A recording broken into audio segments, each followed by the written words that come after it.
Rodrigo. A Marciali é presidente do Rodrigo Lobato. E aqui no Kardec nós temos que tomar muito cuidado, viu? Porque a Marciali é minha prima. Ela é casada com o irmão do Eurípides, o Márcio. Então aqui um é parente do outro. Então nós precisamos ter um cuidado com a palavra. Eu nem falo com a língua, é com a palavra. Porque um é parente do outro. É um prazer te receber, querida.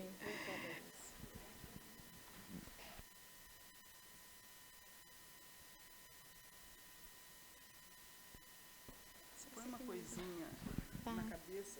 Esqueceram. Porque é parente. Bom dia a todos. Aqui é como a gente é parente, a gente tem que ter uma paciência muito grande um com o outro, né? E eu agradeço a Rosalina, toda a casa espírita, pelo convite de estar aqui novamente. E nós gostaríamos de falar a respeito hoje de Grilhões Partidos, esta obra, psicografada por Divaldo Franco, como a Rosalina já disse, pelo espírito Manuel Filomeno de Miranda.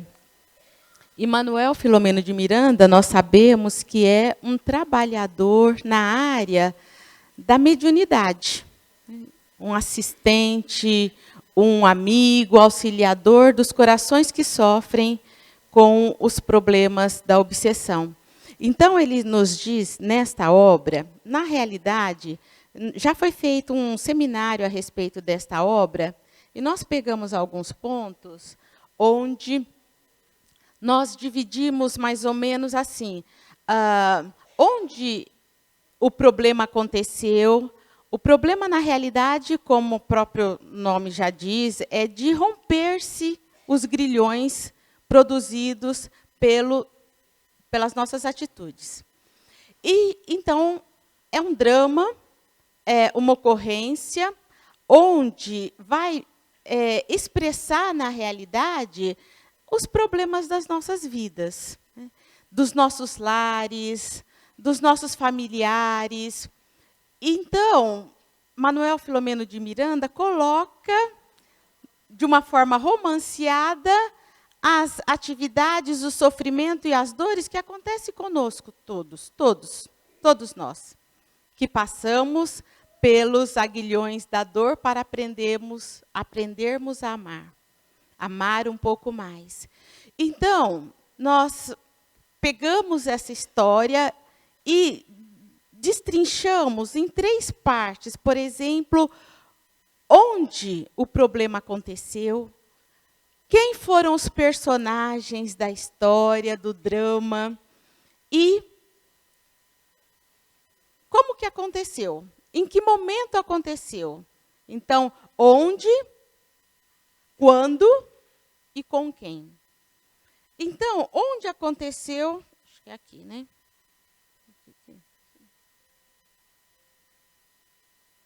Já está. Não está funcionando. Aqui, está assim. Não, é questão de botão, de aprender a...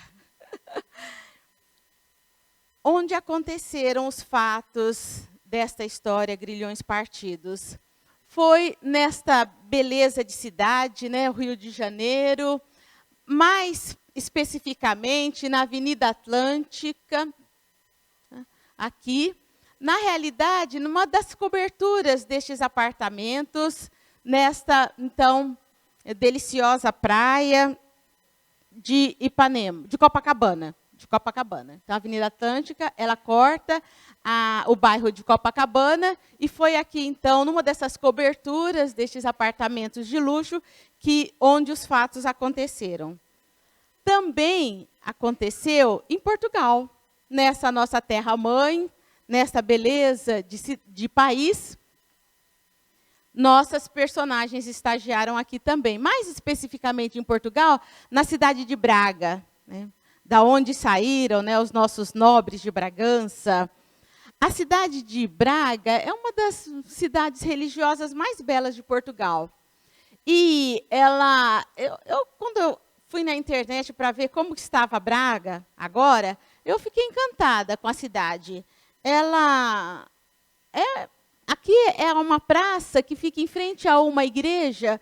Eu parei aqui, não deu vontade de sair mais desse slide e nem desta praça. E eu fiquei imaginando o que Deus proporciona para nós numa simples cidade, num simples país, diante do infinito da sua construção. Então, a beleza das formas, o colorido das flores, a harmonia do ambiente. Então, eu fiquei parada aqui e falei, acho que eu não vou sair mais daqui. Vontade de pegar um banquinho, sentar aqui e ficar aqui meditando a respeito da vida, da minha vida, da vida dos meus filhos, da vida da nossa família, mas principalmente da vida de cada um de nós como espíritos. O que nós estamos fazendo para melhorar? O que nós estamos fazendo para nos edificarmos ante o Evangelho do Senhor? Eu fiquei parada, mas eu precisava contar a respeito do drama que eu já falei para vocês que existe aqui nesta obra. Então, mas essa cidade de Braga, onde uma parte dos nossos personagens viveram, é uma das cidades mais antigas de Portugal. Ela foi construída 300 anos antes de Cristo. E foi considerado, ou é considerado, uma das primeiras cidades cristãs que existe em Portugal. Então, é chamada cidade dos sacerdotes, porque é uma cidade muito religiosa. E nós vamos ver que um dos nossos sacerdotes, quer dizer, o nosso sacerdote aqui, também o drama ocorre em Salvador. Né? Aqui a gente vê o elevador, né, da capital da Bahia. Também nossos personagens viveram numa dessas ruas aqui de Salvador, né, com a sua estrutura típica, né? Quando a gente vê isso aqui numa foto, a gente fala, já sei, isso aí é na Bahia, né, Salvador. Porque as construções são típicas. Então, numa das casinhas aqui singelas, simples, moraram, também viveram os nossos personagens. A história também se dá na casa, no centro espírita, tá?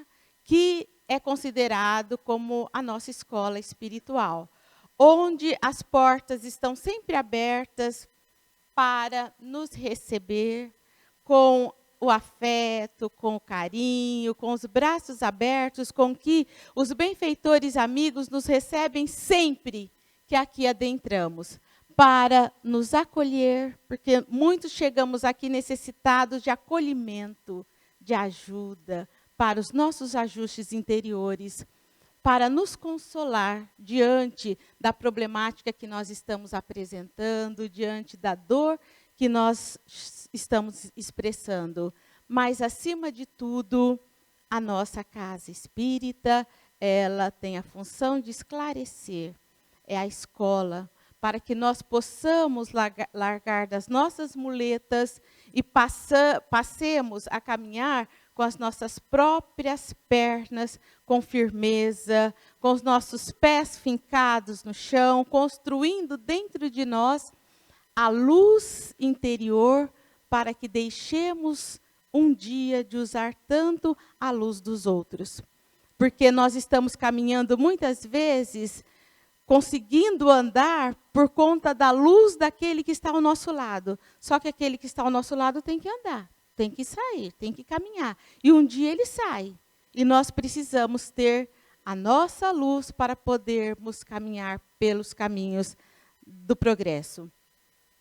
Então, aconteceu na escola espiritual e aconteceu também, que é o centro espírita, aconteceu também no plano espiritual, onde, na realidade das vezes, é que se culmina os benfeitos, a ajuda, a assistência, ou o sucesso de todo um trabalho mediúnico ocorre muito especificamente, às vezes, no plano espiritual.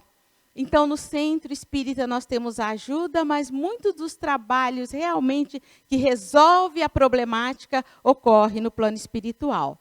E então foi lá. Foram nessas regiões onde foram cenários, né, onde os fatos ocorreram. Quando, no livro, Manuel Filomeno de Miranda não nos traz datas específicas, mas nos diz aproximadamente na segunda metade do século XX, após a Segunda Guerra Mundial. Então, provavelmente, ali pelos anos de 1945, foi quando o drama ocorreu? O que aconteceu? Numa noite, numa daquelas coberturas que eu falei na Avenida Atlântica, no bairro de Copacabana, uma família do senhor Constâncio de Medeiros, de Santa Maria, e a dona Margarida Sepúlveda de Santa Maria, ele, um oficial militar, criado, educado nas rígidas disciplinas do militarismo, e a sua esposa, dona Margarida, tinha uma filha. A filha idealizada, a filha amada, de nome Esther. E Esther estava completando 15 anos. E ela fora criada com uma disciplina também muito específica para o bom comportamento. Ela estudou nas melhores escolas, era uma delicadeza de moça. E quando ela, então, realizou, completou 15 anos, a família, ia apresentá-la para a sociedade do Rio de Janeiro. E fizeram, então, toda uma confraternização, toda uma festa para esta apresentação, que é quando nós dizemos que nós debutamos aos 15 anos. E muitos fazem, então, a festa de comemoração, a festa de debutantes.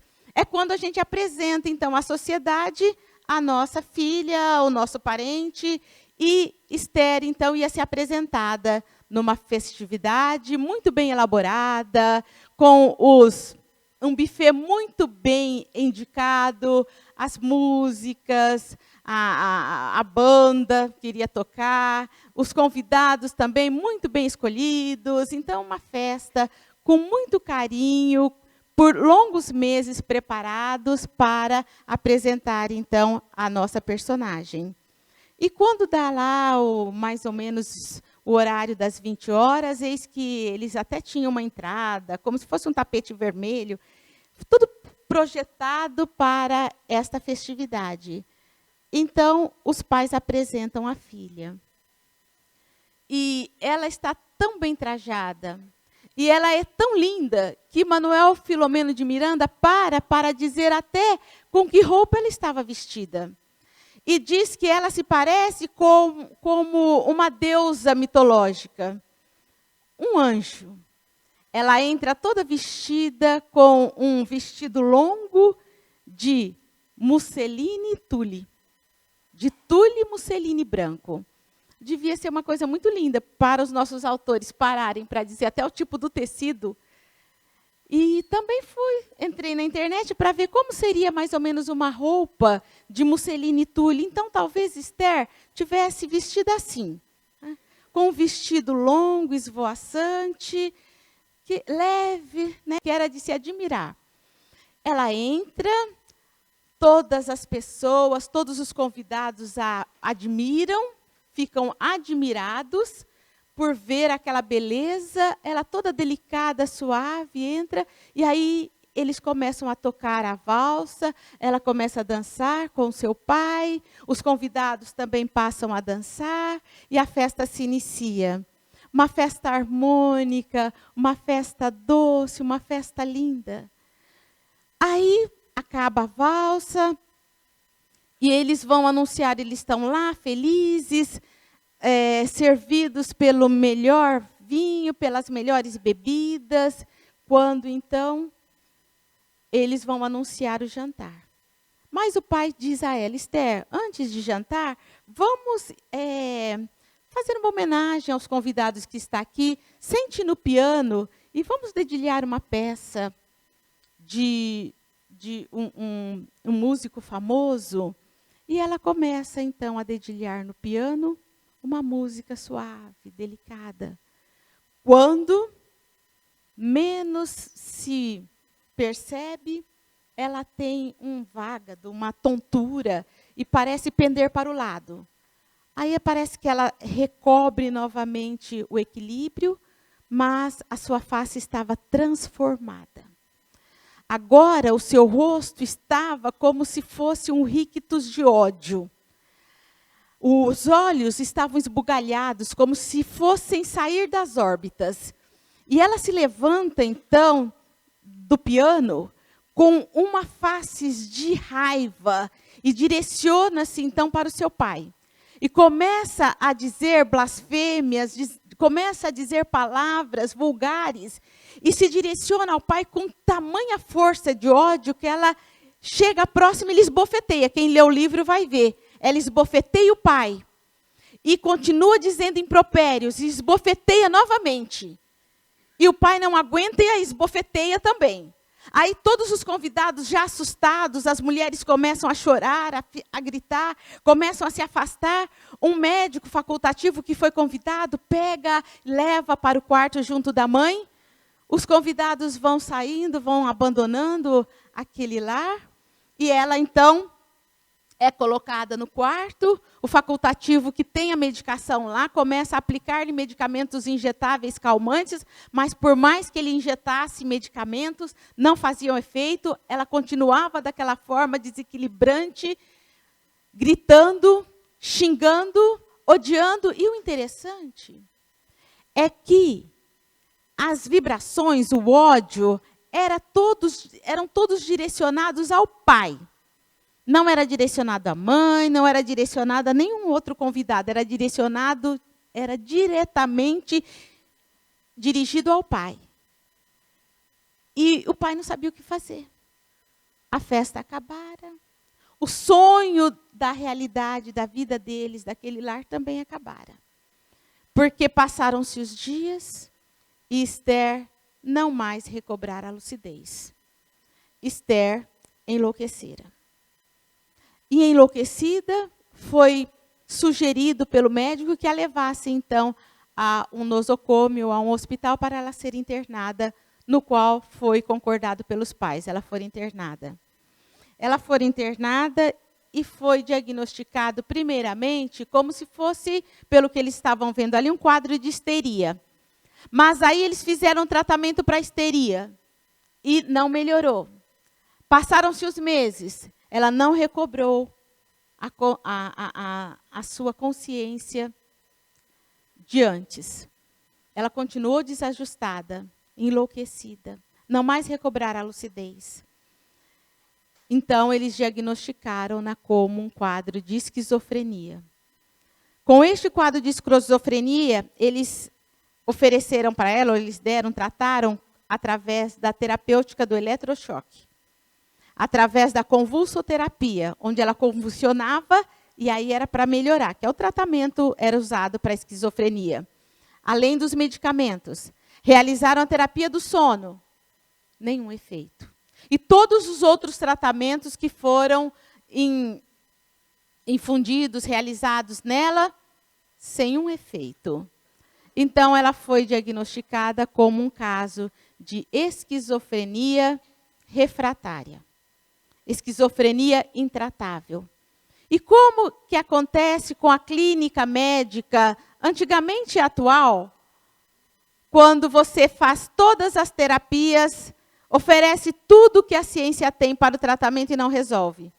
Intratável, não tem mais jeito. E aí é deixado. Continua-se com as medicações que estão dando, mas o paciente então é deixado ali, porque não tem mais nada a fazer. E é muito disso que nós vemos em muitas clínicas psiquiátricas, muitos hospitais psiquiátricos. Eles ficam e deixam o paciente ali porque não tem mais o que fazer. Fica dopado, fica sedado, fica amarrado. Mas, na realidade, o problema da gênese da loucura de Esther estava no processo que nós espíritas conhecemos por obsessão. E um quadro que já se iniciou como um quadro de subjugação. E, na realidade, Esther se sentia como vítima. Porque no plano espiritual, como é que se deu o processo? Ela sentiu realmente uma tontura, como se fosse cair.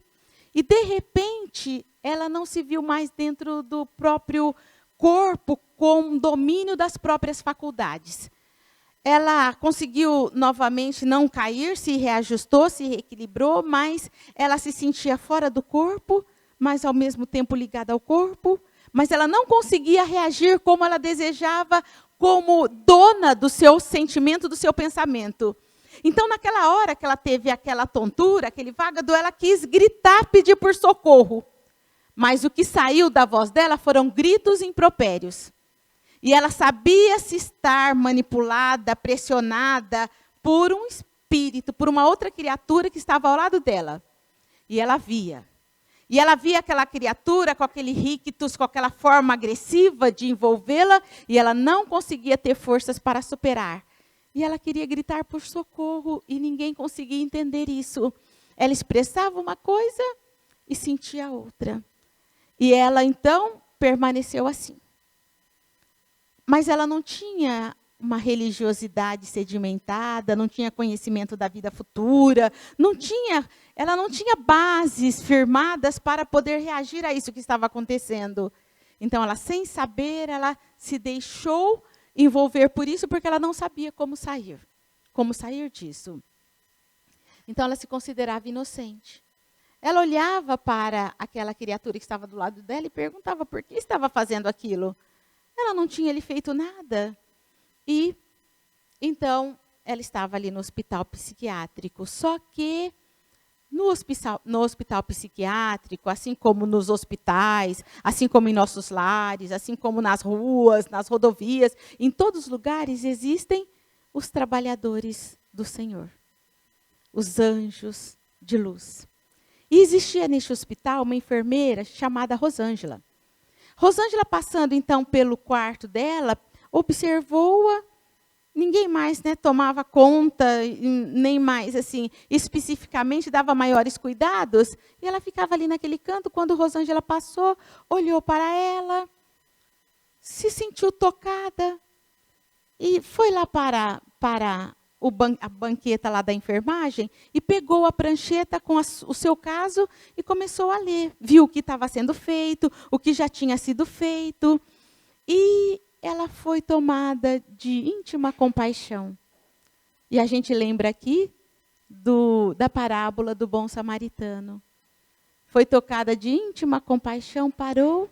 E como ela era sensitiva, ela sentiu que havia alguma coisa a mais do que simplesmente uma esquizofrenia refratária. Aí ela resolveu que iria conversar com o pai. Os pais que estavam sofridos, para eles, para os pais, a vida tivera acabado. Para a mãe, para o pai, o sofrimento, a felicidade tinha acabado e o sofrimento só fazia parte agora daqueles dois. Nem conversar direito eles conversavam mais. Não tinham mais ânimo, não tinham mais alegria de viver. Aí ela resolveu ir conversar com eles para dizer que ela sentia que algo mais existia além daquilo. E como ela era espírita, era médium, ela, numa casa onde ela morava, ela trabalhava numa outra casa, trabalhava no hospital e cuidava de uma criança numa outra casa, e essa outra casa era espírita, de um médico, onde eles realizavam o culto do evangelho no lar. Então, ela resolveu que iria conversar com os pais. Chegou, então, um dia, ligou, pediu permissão para os pais para ir lá, e foi lá para convidá-los, falando da vida além da vida futura, da existência dos espíritos, e de que Esther, ela sentia que tinha alguma coisa a mais para ser feito. Que eles não se desiludissem, porque ela achava que podia ser feito, mas para isso era preciso que eles acreditassem, ou que eles pelo menos aceitassem a essa assistência do ponto de vista espiritual. Só que para falar para alguém criado nas rígidas regras do militarismo, que nunca pensara em espíritos, em vida espiritual, em influenciação dos espíritos, para ele foi uma ofensa. Para ele foi como se ela estivesse falando de bruxaria. Então ele expulsou-a da casa e, mais que isso, além de expulsar, disse que iria no hospital para conversar com a diretoria do hospital para que ela fosse expulsa do hospital. Porque onde já se viu alguém ir na casa dele ou cuidar da filha dele com essas técnicas da magia negra. Ela ficou sensibilizada, porque alguém que precisa de trabalho sabe o quanto é duro. Nós hoje, no dia atual, onde o desemprego está numa das taxas que nós consideramos elevadas, e quando fala que a gente vai perder o emprego, a gente já se abala. Ela era uma dessas, que ficou abalada porque ela podia perder o emprego que ela tinha, que era de técnica de enfermagem. Apesar de trabalhar na outra casa, mas ela precisava daquele rendimento. Mas ela era espírita, ela era médium. E ela era médium, depois a gente vai ver, nada mais do que nada menos do que de Dr. Bezerra de Menezes. Então, alguém que recebe a assistência de Dr. Bezerra de Menezes não é qualquer um. Ela era médium do Bezerra, falaram, você vai perder o emprego. Ela sabia que poderia perder o emprego, mas tranquilizou-se. Está tudo certo. Ela não foi lá à toa. Ela foi envolvida para que fosse no lar. Então, ela acalmou, serenou, saiu da casa, lá na praia de Copacabana, sentou um pouquinho na frente daquele mar dúlcido, se auriu de novas energias e foi para sua casa. Chegando lá na casa do Dr. Gilvan, então de Albuquerque, que era o médico, e ela era, na realidade, você fala, por que ela pôs esse slide? Porque ela cuidava dessa menina, aqui, Carmen Silva, que era neta do Dr. Gilvan de Albuquerque. Era um lar cristão, era um domingo, naquele dia, então, eles fizeram o culto do Evangelho no lar. E no culto do Evangelho no lar, caiu a lição número 20, os trabalhadores da última hora, falando dos obreiros do Senhor. Então, quando eles leram a mensagem do Espírito de verdade, eles leram Jesus dizendo, trabalhemos juntos e unamos os nossos esforços a fim de que o Senhor, ao chegar, encontre acabada a obra. Porquanto o Senhor lhes dirá, vinde a mim, vós que sois bons servidores, vós que soubestes impor silêncios aos vossos ciúmes e às vossas discórdias, a fim de que daí não viesse dano para a obra. Então, quando eu estava lendo isso, quando eu li o Evangelho, eu não me toquei a respeito disso quando eu li essa passagem, mas quando eu li esta passagem no livro Grilhões Partidos, eu voltei e eu fiz um link com a nossa casa espírita. E aí eu nos vi como uma grande assembleia de irmãos que precisamos trabalhar juntos. Todos nós, unindo esforços, porque na obra do Senhor ninguém trabalha sozinho. Então nós precisamos uns dos outros e trabalharmos juntos, unindo esforços, e eu pensei para que quando o Senhor chegue, Ele diga, Ele encontre a obra acabada. E mais do que isso, de encontrar a obra acabada, que nós não atrapalhemos a obra do Senhor. Nós ajudemos na obra do Senhor. E para ajudar na obra do Senhor, a gente precisa renunciar. A gente precisa se sacrificar. A gente precisa esquecer. A gente precisa perdoar. A gente precisa esquecer, como ele falou aqui, o Senhor Jesus, para impormos silêncio aos nossos ciúmes, ao nosso sentimento de orgulho. Silêncio, fazer quietar, para que as coisas boas se aflorem. Então eu pensei nisso quando eu li nos Grilhões Partidos esta mensagem do Evangelho segundo o Espiritismo. E aí Dr. Bezerra dá uma mensagem nesse dia, no culto do Evangelho no lar, na casa do Dr. Gilvan de Albuquerque, falando assim, que quando nós estamos trabalhando em conjunto, quem se exalta inicia a trajetória para baixo. Aquele que se glorifica entorpece-se na ilusão. Dr. Bezerra fala mais. O que avança infatigável, ignorado, mas servindo, humilhado, no entanto valoroso, perseguido, porém imperturbável, logrará êxito real. E ainda diz para nós, nenhuma queixa, portanto, nenhum rol de mágoas. Jesus é o exemplo ideal do trabalhador modelo. Então, Jesus é o modelo. Se Jesus é o modelo, quem nós estamos seguindo? Se Ele é o guia, quem nós estamos acompanhando?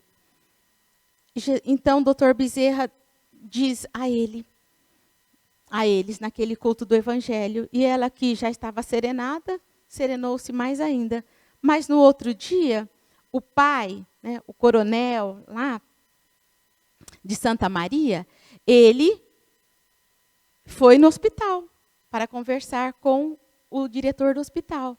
E o diretor do hospital, o Dr. Newton Silva, embora ele fosse um psicoterapeuta no trabalho do sorriso e do bom humor, ele foi envolvido pela rede de trama do mal. Ali que queria, do espírito obsessor de Esther. Este espírito obsessor chamava-se Matias. E ele, sabendo, vendo o que estava acontecendo, porque o mal vê o que o bem está fazendo, né? Por isso que eles, em contrapartida, faz o outro lado, labora do outro lado, ele foi envolver o diretor do hospital, que quando o pai falou, então, para o Dr. Newton, a respeito da técnica de enfermagem, Rosângela, ele ficou tomado de raiva. Mas ele fala que já de casa ele já não saiu bem. Ele já teve uma rusga com a esposa, já estava tomado pela vibração espiritual difícil. Chegando em casa, saindo de casa, chegando no hospital, então ele tem essa declaração do pai, ele manda chamar Rosângela. E Rosângela fala com ele e ele, no começo colérico, raivoso, ele começa a ouvi-lo, mas como ele também era uma pessoa muito dada, no começo ele ataca, né, mas depois ele começa a ouvi-la. E aí ele entende, ele fala, tudo bem, Rosângela, você vai continuar trabalhando, só que você não vai mais ficar perto dela, porque o pai isso impôs para a nossa clínica continuar tranquila, é necessário você se afastar dela. Aí ela concordou e se afastou. O anjo que chegara teve que se afastar. Mas a espiritualidade já estava trabalhando. E a espiritualidade trabalha sem a gente perceber. Nós, às vezes, achamos que a gente está abandonado, que a gente está perdido. Ninguém está perdido. Ninguém está abandonado. Porque no plano espiritual já estavam, então, reunindo elementos para a assistência. E como eles fizeram isso? Como nos diz, né, Rosalina Haroldo Dutra Dias, a gente nunca sabe como é que a ajuda vai chegar. A gente nunca sabe quando é que vai acontecer aquele fato que vai transformar as nossas vidas, que vai fazer a gente sair do caminho da esquerda e voltar-se para o caminho da direita. Nunca sabe, pode ser uma carta, pode ser um amigo, pode ser uma fala que a gente ouve, pode ser uma mensagem que a gente recebe no centro, pode ser um passe, pode ser, não sabemos. E no caso aqui do coronel, do pai de Esther, eles foram convidados para uma festividade para os oficiais do Exército que iria acontecer na cidade do Rio de Janeiro, em homenagem a quem trabalhou na Segunda Guerra. E ele trabalhara na Segunda Guerra. E então eles se reuniram, os que trabalharam na Segunda Guerra, e ele tinha uma pessoa que era muito amiga dele, um outro coronel. E eles estavam lá, então, ele não ia, porque ele estava desajustado, estava triste, estava deprimido. Mas, como era uma festividade oficial, ele foi. E estando lá nessa festividade, ele encontra esse outro amigo dele, que é coronel, e que começa a conversar com ele. E este coronel esteve lá na festividade dos 15 anos da filha dele. E eles, então, se encontram, e ele fala assim, meu amigo, como é que você está? E a sua filha? Eles começam a conversar. Este coronel, ele se chama Epaminondas Sobreira. É o amigo do coronel Santa Maria. Casado com a dona Mercedes, teve um filho chamado Giorgio. E eles começam a conversar, e ele fala assim, olha, eu vi o que aconteceu com a sua filha, ficamos realmente contristados, e eu estava para ligar para você até para conversarmos um pouco. você não quer conversar comigo, ir lá em casa, leva sua esposa, e aí nós poderíamos conversar a respeito do que aconteceu com a sua filha? Aí ele não sabe nem porquê, nem como, mas sentiu uma esperança nova no seu coração e falou, nós vamos sim. Marcaram no dia apropriado, foram lá jantar na casa do senhor, do coronel Epaminondas. E lá conversando, eles começaram a falar, o coronel Epaminondas e sua esposa, para ele a respeito do filho que eles tinham, de nome Joel, na realidade, Jorge, desculpa, de nome Jorge, que tivera o mesmo problema quando jovem que a filha dele teve. Falando que ele era jovem, e de repente, ele era trabalhador, tinha uma noiva, ele de repente largou da noiva, largou o trabalho, largou os estudos, parou, se deprimiu, entrou no quarto, não queria mais nem se alimentar. Quando um amigo deles, que era um sargento-coronel, de nome Joel, era espírita, era médium, e falou para ele, viu também, sentiu que havia alguma coisa de estranho, alguma coisa de maior do que... Também foi internado o Jorge, e sentiu que havia alguma coisa de anormal, mas a mais do que simplesmente problema físico, cerebral, e falou, vocês se importam de eu levar o nome do seu filho para a nossa casa espírita, para nós darmos uma avaliada de como, o que está acontecendo na realidade? E eles concordaram, levou o nome do Jorge para o centro, viram que era uma obsessão, um processo obsessivo, através dos passes, da atividade, da oração, da atividade mediúnica, conseguiram resolver o problema de Jorge em 3 semanas. Jorge saiu do hospital, recebeu alta e veio para casa. E contaram, então, para ele tudo isso e também pediram a permissão. No começo, o coronel falou, mas como, né? Você, uma pessoa tão ajuizada, tão consciente, tão racional, você acredita nessas coisas? E o amigo, que era tão racionalizado quanto ele no passado, falou, mas eu era assim também. Mas eu fui entendendo a realidade da vida, através dessa dor que eu estava passando, que é a dor que você está passando agora, eu entendi o que estava acontecendo e eu me permiti. E aconteceu que deu certo. E agora nós somos espíritas. E fez a mesma trajetória que foi feita para ele, ele expôs para o coronel Santa Maria. Você, pelo menos, então, permite que nós levemos o nome da sua filha para a nossa casa, para ser analisado o quadro, tarará? Ele aceitou. Aceitou, então levaram o caso da, agora Esther, para a casa espírita, para o Centro Espírita Francisco de Assis, que é chamado, lá na cidade do Rio de Janeiro, e não é esse nome, quem for ler o livro e for procurar, não é esse, deve ser, foi mais porque todo mundo iria procurar e iria querer investigar quem era o casal, tarará. É outro porque não tem Sociedade Espírita Francisco de Assis no Rio de Janeiro, tem Centro Espírita Francisco de Assis, e a sociedade não tem, mas, então, foi nessa sociedade que levaram o nome de Esther, mas lá, então, o doutor Bezerra de Menezes, com a sua equipe, começou a trabalhar para, então, a assistência necessária. Doutor Bezerra de Menezes, com a sua equipe, foram lá para o hospital onde Esther estava. E lá, então, o hospital no Rio de a Sociedade Espírita Francisco de Assis, no Rio de Janeiro, começou a trabalhar, e lá, então, na Casa de Saúde, o doutor Bezerra de Menezes, com Hermínio Miranda, foram para lá para ver o que estava acontecendo. Encontraram Esther num quarto com mais 3 pessoas. O hospital estava assim, nos dizem o doutor Manuel Filomeno de Mirandas, desencarnados a centenas, com faces muito variadas, aglutinavam-se em magotes de doentes totalmente desequilibrados. Obsessores de carantonha cruel demonstravam ódios desequilibrantes, zombeteiros, assinalados pelos vícios com máscara de cinismo indescritível. Grupos de vampirizadores misturavam-se a dementes encarnados, parcialmente liberados pelo sono em lastimável estado. Então, lá na casa de saúde, tá? Essa mistura de encarnados e desencarnados, encarnados no sono, no plano, vinculados a esses desencarnados. verdugos impiedosos, conhecedores das técnicas obsessivas, arrastavam suas vítimas em incríveis padecimentos que desfaleciam de pavor.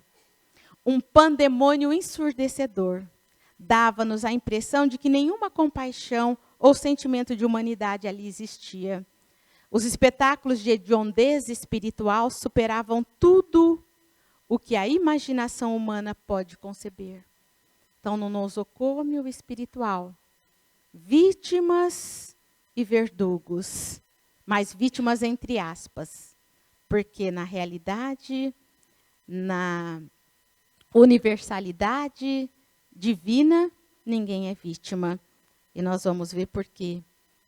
No quarto de Esther, tinham mais 3 mulheres internadas. Eudóxia, que era esquizofrênica, Viviane, epiléptica, e Angélica, nos seus ataques de histeria. Eudóxia, esquizofrênica, matou o marido e matou a serva. O marido perdoou, porque ela julgava que o marido traía ela com a serva. O marido perdoou no plano espiritual, a serva não perdoou. Chega no plano espiritual, dá-lhe sofrimento, porque a serva estava esperando. Viviane, a epiléptica, matou o marido, que agora veio como pai, matou uma jovem amante, que agora veio como mãe,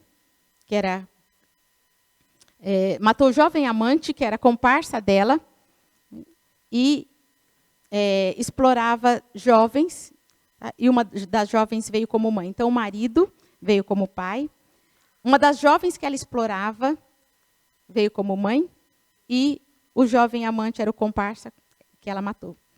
Aí, não perdoaram no plano espiritual. Quando ela desencarna e vai para o plano espiritual, dá-lhe sofrimento também. E Angélica, que tinha cometido abortos sucessivos, também chegou no plano espiritual. Todos aqueles espíritos vinculados estavam ali, receberam mais sofrimento, mais dor.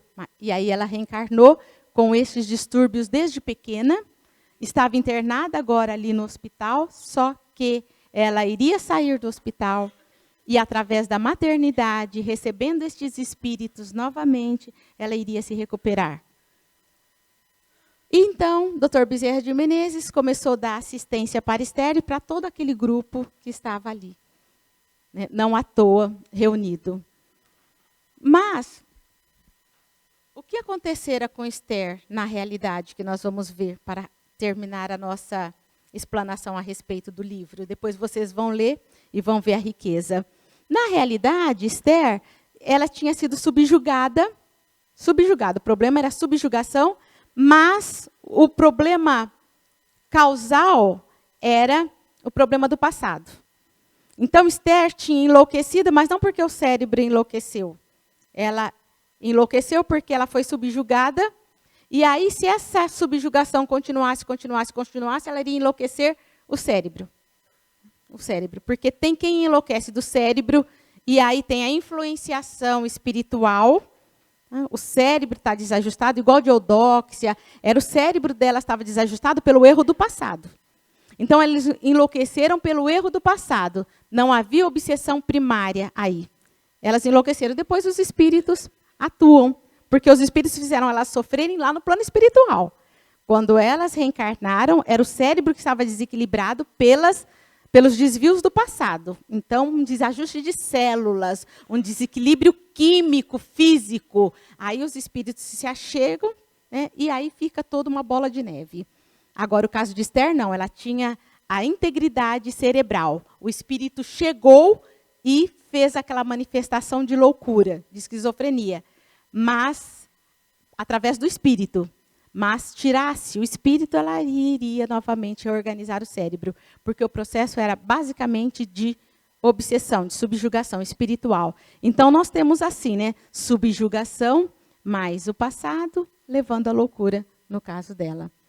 E aí, através das orações intercessoras, mãezinhas, culto do evangelho no lar, atividade toda da equipe espiritual, porque eu falei para vocês, e esqueci de falar, naquele hospital psiquiátrico, embora aqueles magotes, os espíritos, um influenciando o outro, existiam as equipes trabalhadoras do bem, porque o bem está sempre amparando e ajustando a tudo. Então, as equipes, como acontece nos hospitais psiquiátricos hoje, então as equipes estão lá e uma encontra com a outra, oi, tudo bem? Uma vai ajudar o João e o Francisco, outra vai ajudar o Manuel e o Augusto, oi, tudo bem? Tudo jóia? Oi, bom dia, tal. E as equipes espirituais trabalhando, porque ninguém está abandonado. E então, através da prece, através da oração, ninguém está abandonado, nenhum apelo sem ressonância. Então, através do Evangelho, no lar, né, falando de todos os nossos problemas, e principalmente do nosso egoísmo, pedindo para nós amarmos o nosso próximo como a nós mesmos, é a terapia transformadora, né, porque ninguém é vítima. Ninguém é vítima. E o Dr. Bezerra de Menezes diz o seguinte, que o obsessor, ele transfere para outrem a responsabilidade que é dele, porque ele só sofreu porque ele devia. Porque ninguém sofre, a não ser o nosso mestre divino, que aí é outra conotação, ninguém sofre sem dívida. Então, se nós temos dívidas, nós não somos vítima. Então, aí a gente passa a responsabilidade do nosso sofrimento para o outro, então a culpa é do outro. A culpa não é minha. E aí eu vou fazer o processo de vingança através da obsessão, e não é isso. Neste momento, teria que haver a terapia do perdão, porque ninguém é vítima, então tem que haver perdão. Outro dia falaram assim, sabe quando alguém magoou o nosso coração? É como se, nós somos assim hoje ainda. Você pega um papel e amassa o papel. Entendeu? Aí depois você desamassa o papel. O papel fica direitinho como estava anteriormente? Não fica. Então, para nós ainda, o nosso coração é assim, é um papel amassado quando alguém faz alguma coisa para nós. Aí, a pessoa vem e pede perdão, a gente não consegue. Como não consegue? Entendeu? Porque todos nós somos desajustados, todos nós somos imperfeitos. Quem é que pode levantar aqui a mão e dizer assim, ó, nunca magoei ninguém? Eu nunca falei uma palavra imprópria, no momento impróprio. Quem é que pode? Então, por que não perdoar? Por que a gente tem essa dificuldade? Então, o nosso coração não pode mais ser esse papel que amassa e não consegue se desamassar mais. Então, a gente precisa reagir de forma diferente. Daí, então, desculpar. Né? Então, todos nos julgamos vítimas uns dos outros, mas, nos diz o Dr. Bezerra, ninguém disputa a honra de servir e desculpar. A honra de servir e desculpar. Essa deve ser a nossa tônica de vida. Porque, na realidade, Matias era obsessor, ele tinha uma mãe e uma irmã, e ele veio para vingar-se mesmo. Por que ele veio para se vingar? Porque ele trabalhou durante a guerra com o coronel Santa Maria.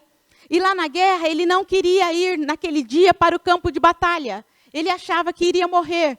Ele fala, então, para o coronel Santa Maria, que era o coronel dele, nessa encarnação, nessa existência. Coronel, não me deixe ir no campo de batalha, estou sentindo que eu vou morrer hoje. O coronel não podia, porque se todo mundo que sente que vai morrer fosse sair do campo da batalha, porque muita gente que vai morrer sente que vai morrer.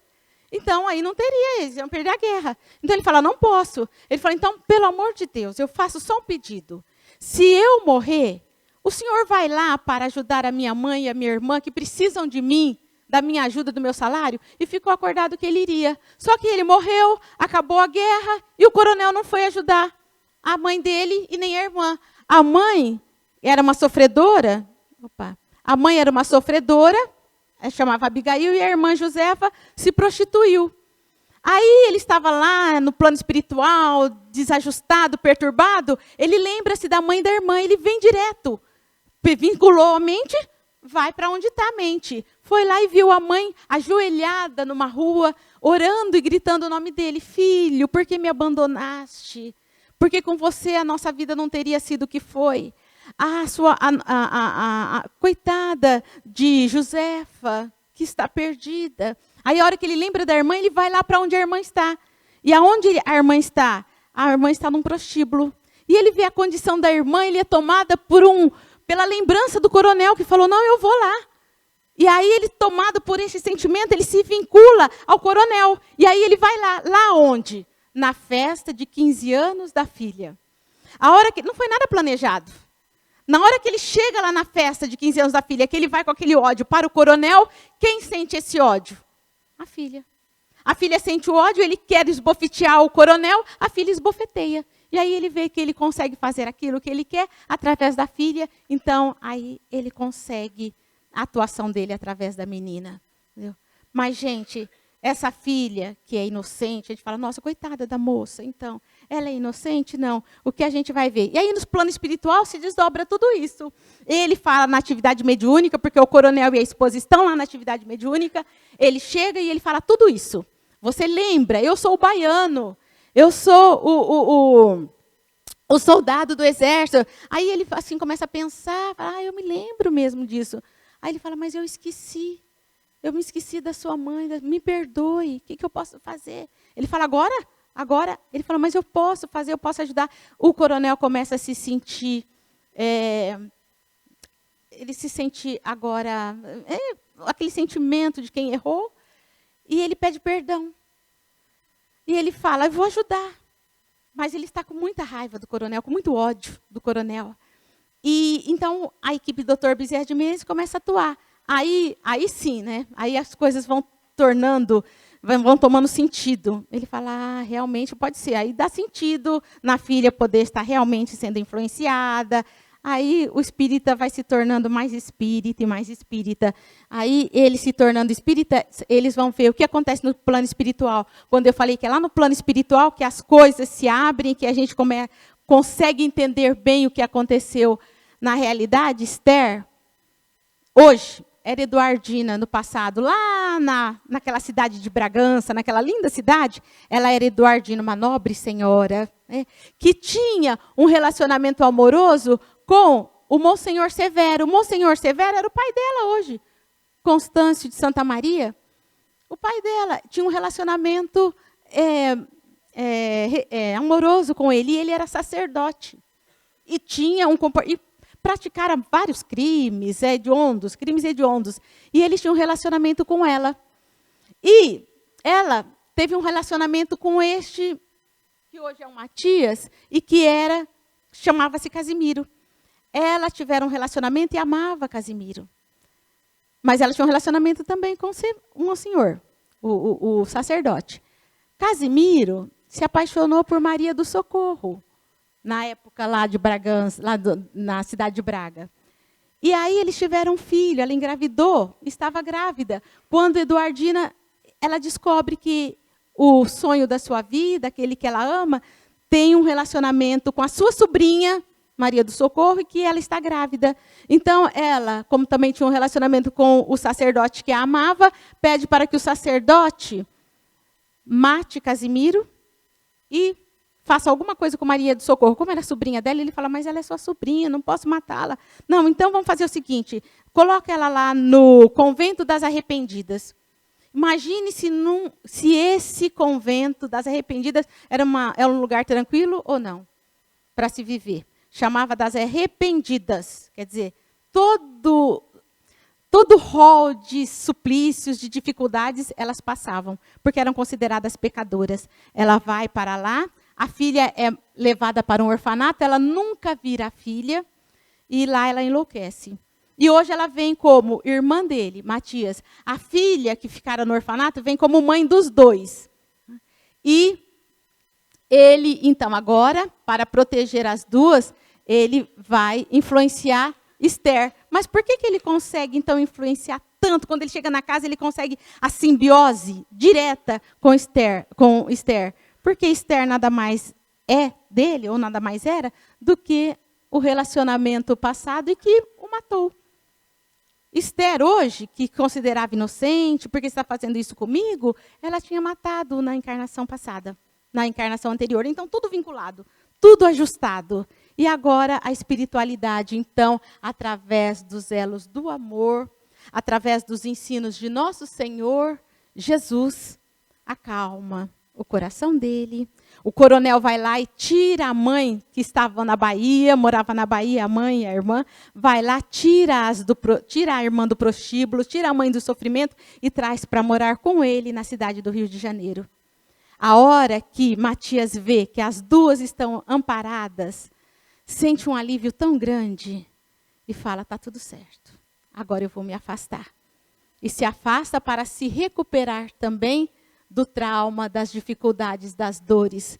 Porque na encarnação passada, ele tinha sido assassinado por Esther, pelo sacerdote, então ele tinha um vínculo muito forte com eles. Então, através deste trabalho de infinito amor, de muito trabalho que deve dar, nós damos muito trabalho para os espíritos, para os nossos anjos da guarda. Então, através desse trabalho, mas de amor, então o trabalho de amor não cansa, né? Porque eles não param de trabalhar, de nos ajudar, de nos auxiliar, quantas vezes sejam as necessárias. Por isso que eles nos pedem, perdoe quantas vezes forem necessárias, porque nós ajudamos quantas vezes são necessárias. Conseguiram, então, o alívio. E estes são os dramas das nossas vidas. Estes são os dramas do nosso dia a dia. Esses são os dramas dos milhares de pacientes que estão internados nas casas psiquiátricas. Então, oremos ao Senhor, pedindo para Ele assistência, para que nós possamos ter essa capacidade de perdoar. E aqui nós agradecemos, né, a figura dos nossos companheiros de vida, de luta, de experiências, né? O nosso querido Manuel Filomeno de Miranda, que através de Divaldo, então nos traz essas lições de vida, Bezerra de Menezes, o nosso médico das almas, o nosso querido Allan Kardec, que nos trouxe os ensinos maravilhosos, e o nosso querido Senhor Jesus, que nos dá todos os instantes, todas as ferramentas para o nosso progresso. E que Jesus nos abençoe neste dia.